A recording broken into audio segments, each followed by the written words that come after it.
Szanowni Państwo, oto zbiór wierszy Moje strony świata Jerzego Ficowskiego z autografem autora.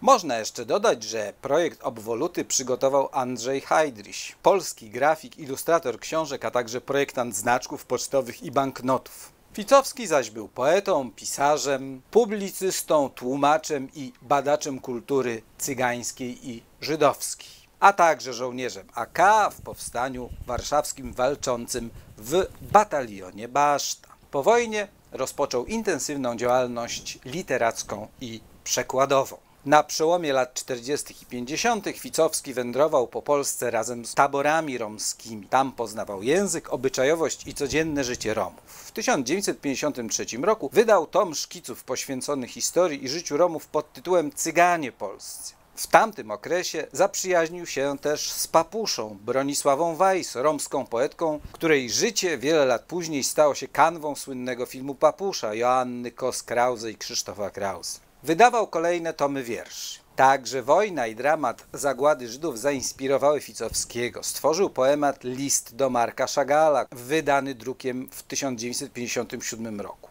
Inną postacią, której twórczości poświęcił bardzo wiele uwagi, był Bruno Schulz. Wydał m.in. jedną z najważniejszych książek poświęconych Schulzowi, Regiony Wielkiej Herezji. Od lat 70. działał w opozycji i współtworzył drugoobierową kulturę, a po 1989 roku kontynuował główne wątki swojej twórczości. Dziś, jako się rzekło, mamy przyjemność przedstawić pierwodruk poetyckiej książki Jerzego Ficowskiego Moje strony świata z autografem autora. Zapraszamy na stronę www.atticus.pl do działów Poezja Polska, Poezja i Autografy. Zakochaj się w antykwariacie.